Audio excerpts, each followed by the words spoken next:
Hey guys, Ghosty M here bringing you some America's Army's Proving Ground. I hopped on here, was gonna make a video, real fast video, show you all a few little techniques and stuff you can use to help carry over your gameplay into stuff. Now, if you come from a line of FPS shooters, like I do, I started out on way back on PS2 playing Big Red One. I believe that's the first Call of Duty I played. You know, you play FPSs all the time, you know, and you see this game, now maybe you stumbled across my previous video and you was like, okay, this looks like it'd be pretty fun. It is. Now, one tactic I can always give you, no matter what it is always know your surroundings, know where the enemies is going to be, because that there really helps you out a whole lot. Always keep your sights aimed and ready to go. After every engagement, reload and be ready, because it really does help out a whole lot. And always use your bandages, guys. You see there, we just came in here and just wiped these guys out. Teamwork is key to this, guys. It's comes down to teamwork. No matter how good you are, as you see here, I'm 13-2, but this guy here's at the top of the leaderboard. It's because he's playing the objective. Now, no matter what game you come from, Battlefield, Call of Duty, you're always going to have the left side, the right side, and the middle. Now, each side depends on the map. Now, if you like going right up the middle, it's a good way of getting kills, but you've also got to be really careful with it, because then they know, because that's where 9 out of 10 where they all come from. It's from that middle. So you've always got to keep your sights up and ready, because I can't express that enough, not having them sights ready to go. And as you see right here, sights was up, I dropped him, he didn't even get a hit on me.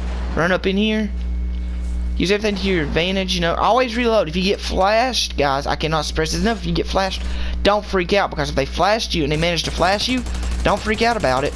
Just stay calm, run through your base. Now always when you pop around the corner, always be ready.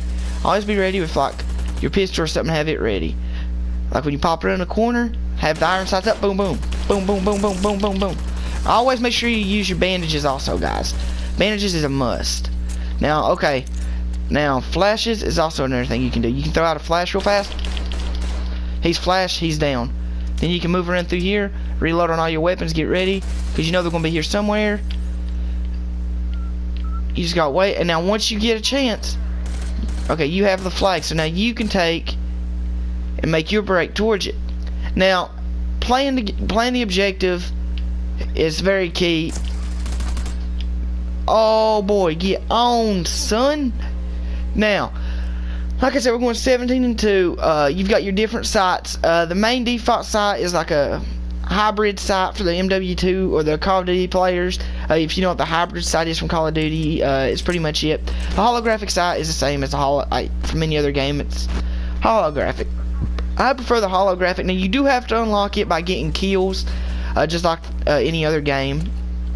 But for the most part, if you're very careful with your stuff, and I cannot express this enough, guys, watch your grenades. Really watch them, because if you chuck in the grenade and your teammates in your way, you will end up being kicked from the game, and you end up in like a little prison type looking thing, and it just really ain't no fun playing like that. Just like that. Boom, won the match. Like that. 18-2, guys. Like I said, everything comes down to preference. Me, I prefer the M4A1. It's got a good rate of fire. It ain't got no recoil to kick you back. Now the sight, now you can use the iron sights. Iron sights is good because it helps with the recoil. It don't, like, you'll get what I'm saying the more you practice with it. But main 3 things you've got to learn when you play this game: teamwork, execution, and knowing the map. If you know that, okay, on this map we knew that there's going to be hiding out in this area, because that's where the area, like, that's where the thing is we needed to get. So we knew there was going to be stuck in that one area. So what we did was we rushed them right off the bat. Now, as you can see here, you've got different game modes and stuff you can choose from. Just go in, play the game a little bit, get familiar with it, and you will be amazed at how much it helps.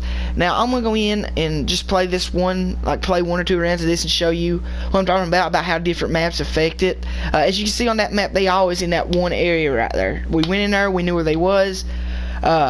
It works out a lot better too if you can get a few, like 4 or 5, like 4 members into a party, or 4 or 5 members into a party, you know, and take it in and take them in there with you, because then that really helps you out a whole lot, because then you're communicating, you know what you're doing. It really helps out.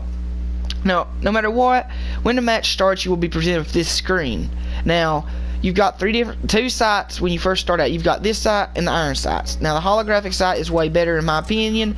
I'd recommend the M1911 over the M9 because the M1911, yeah, it only has like 8 shots, but it's got more kick, more stopping power, and you can put them down in a lot less shots than you can the M9. Whereas the M9, it takes a full clip to drop a person at full health. 4 shots with the M1911, you're done. 8 shots in each clip. 8 shots in each clip in the M1911. If your accuracy's good, 4 shots for one, 4 shots for the other, you can drop them before they even knew what hit them. Now, like I said, always work in groups of 2 or 3 people, because then you do that, they can come in, they can revive you if need be. And I don't think this guy's gonna revive us. I think he's gonna try going one man on it. And now, if your teammates can't revive you, don't get mad and leave the game, because they obviously have tried. Now, as you can see, this guy here knows that they're right, like waiting right here for us.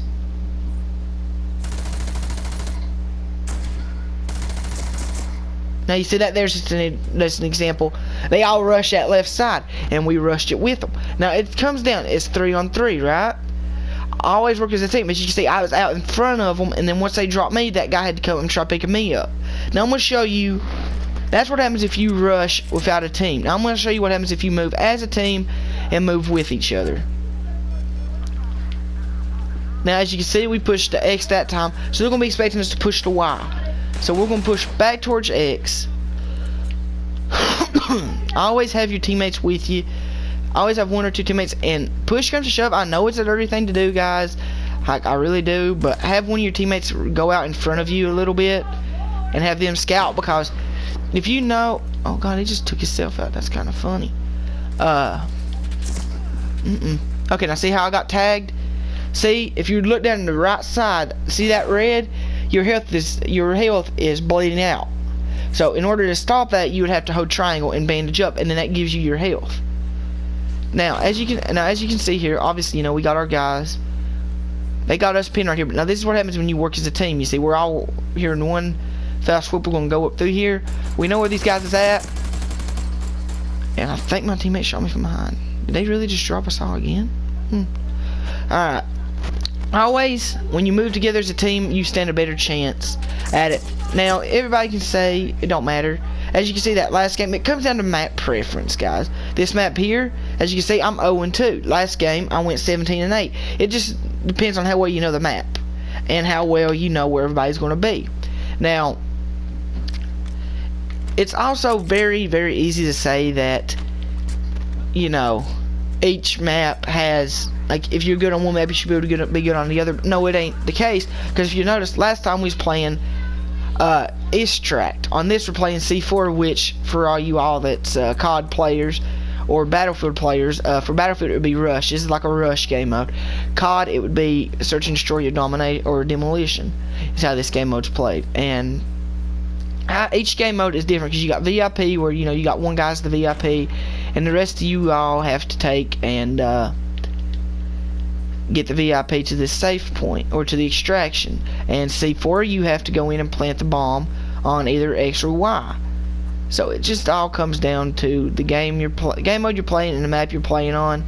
Now, if you ain't really played one of these maps that much, or you're just now launching into the game, don't feel bad if you die a lot, because it will happen, but it matters on how you bounce back from it. I can't express that enough.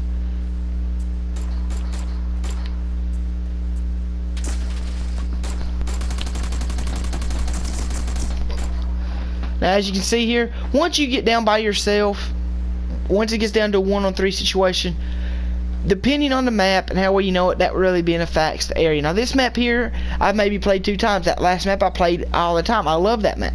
This map here, I've only played 2 or 3 times, and it's always really been that good for me.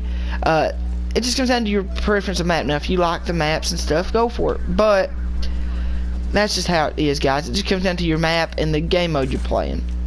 Now, unfortunately, C4 on Homestead is like the main thing. Like, you never get Homestead, Extraction, or none of that. It's always Homestead. It's always Homestead C4. That's just how it is on this game. I mean, I don't know why, but that's how it is. So you just gotta adjust for it and just take your time with it, I guess would be the best way I could probably describe it. Now I know that this, I knew you'd be coming up in there on us.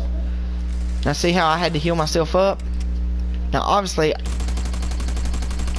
now see how I knew he was gonna be there? You bandage up your guy, and then you take and you secure them. Always secure the enemies, guys. That's another key thing to this game mode. Secure the enemies, okay? Because then that way they can't revive them. So then you can flip the odds in your favor if you secure them. Oh, grenade launchers, really, man? Why do you use grenade launchers for, kid? Do you really suck that on bad? All right, yeah, awesome. Okay, yeah, that's just pure out awesome, man. Now see how it pops up secured you? Now make sure that you don't get secured yourself, because like I said, it works both ways, guys. The securing does. You shoot an enemy, you secure him as soon as you can, because in that way his teammates can't come and revive you. Okay, now if you've played Rainbow Six Siege, you know how frustrating that is, because you kill an enemy and then you got Doc in Rainbow Six Siege that can come by and revive them, but they can only be revived, I think it's 1 time or 2 times. It's been a while since I played Rainbow Six Siege, but you get what I'm saying. So if it could come down to a one-on-one situation, and then you have a Doc on the other team, and Doc will be the final guy. He can come back and revive 1 or 2 of his guys, and that puts them back in the fight. So that puts it a 3-on-1 situation. Same thing for here, guys. If you don't secure your enemies and it comes down and your teammates can do everything. They can knock it down to 1-on-1. It come down to you and 1 guy, right? Now if that 1 guy, if your teammates knocked them but they didn't secure them, and it comes down to you and that 1 guy, he can go back and revive his teammates, and then you'd be dealing with the whole team again, guys. So secure them. As soon as you drop them, make sure you're good. Bandage yourself if need be, and then secure them. That's all you got to do, and then it's just a matter of just going from there, guys. And like I said, always check your surroundings, guys. Pretty much play this like you would real life. Like if you was in like a paintball war or something, you know how they do the paintball wars with the houses and stuff. They do the airsoft guns and all that. Just do it like that, Go into a room, sweep left or right, Do stuff that's really going to do the smart tiny things. Because people come from Call of Duty, Fortnite. I was playing with people on Fortnite on here before, and, they come from different games trying this game out. But now if you take the time to do the little things like check your corners, aim into your sights before going into a room, or pop around the corner for a second, like before popping in a corner, aim in, take your time. That gives you the chance, because then you've already got your sights ready, and you can then it just comes down to you just being able to shoot first. Which times out of 10, if you pop around a corner fast enough, you're gonna catch them off guard. Bam, you got them. They're done. There's nothing they can do. Now, one of the main things about this game, guys, is have fun. All games is about having fun. Now a lot of people get mad, and cuss and go on, and I mean, yeah, it is, but it's the people that play the game that make it hard, make it not fun. Now if you go and you look at Call of Duty World War II, is a perfect example, right? All around great game, back to the roots, Call of Duty World War II was back to the roots, everything, boots on the ground.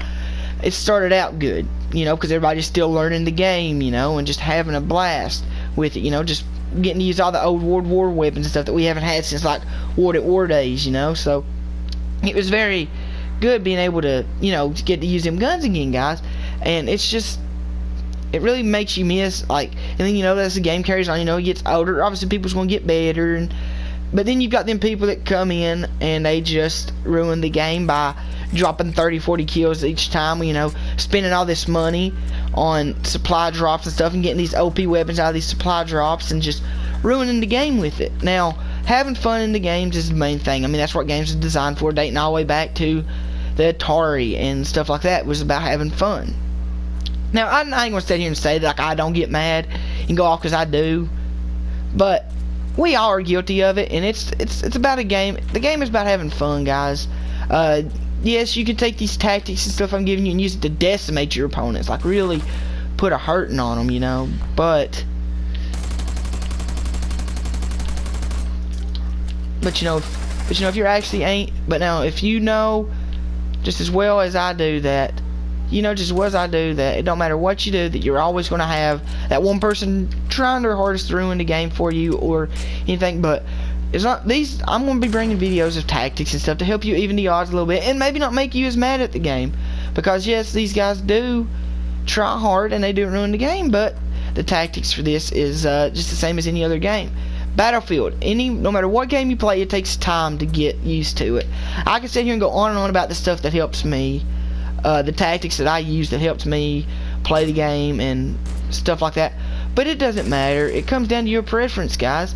Whatever your preference is how you're going to play the game. For me, my preference is simple. You know, for me, my preference is simple. You know, I prefer the rush. I've always rushed in Call of Duty, Battlefield, everything. I've always rushed. It's always just been the way I've done things. You know, it's just the way I do things, you know. And each person has their own way of doing things, you know, and it just comes down to... Okay, perfect example. See out there? I dropped the guy and I secured him. He's out of the game now. And, that's just about it, guys. Just go in, play this game, download it. If you've watched the previous video, you'll see what it's all about. These tactics and stuff will always will help you out a lot too. Use your grenades and flashbangs, guys. On a final note, I'm wrapping up this video. I know I've rambled on about pretty much the same thing, and I'm sorry for that, but use your grenades, your flashbangs, smokes, whatever you want to use. Pick a sight that works best for you and a sidearm. Like I said, all this stuff is preference and how I play and stuff. So guys, it just comes down to how you want to play and stuff. If you want to play with a sniper, they've got sniper classes, LMG classes. They even have a marksman class. If you're kind of in between the assault rifle and sniper class, it gives you an M16 with a sniper scope. So, you know, and you can even take that sniper scope up and use it as a iron sights. The M16 is an iron sight, and then, you know, you've got a long range weapon that you can use and everything, guys. So it just matters on preference. Personal preference is all these videos comes down to, guys, that I'm putting out here. But just go in, play a few games, you know, take your licks on the chin, you know, die a lot, you know, and practice the maps, you know, and as you play, you'll get to know the maps a little bit more, and then it's just a matter of after that of just straight out just being able to decimate your opponents from there on out, you know. I mean, it's just that simple. You know? And I see right there, I got killed 2 times in a row, so I can't be revived no more. But as you play the game, you'll get better at it, and then these tactics will make more sense. And then for the more experienced players of this game, I'll be bringing a in-depth thing. A few things probably they didn't know about, that you all didn't know about in this game. If you're experienced player and you're playing this since it came out, you know, I'll be bringing you a few little things that I've found that, you know, you probably know about, you probably don't. You know, either way it goes. My last video got 45. Last time I checked it, which was 2 days ago, it got 45 views. So if you want to see more of these, more of these America's Army's Proving Grounds, comment down below you would like to see them, or if you want to see a specific game, just let me know and I'll do the videos for it. But right now I'm just going off the views, and the 45 views I got on my last video really showed me that you all liked what you seen in that last video, and this video is a follow-up to it. So if you want to see more of this gameplay or more tactics, you know, if you just want to see some gameplay, you know, just leave in the comment section below what you want, and I'll do the best I can to bring it to you guys. This is Ghosty M3 signing off. Have a great weekend, guys, and I'll see you.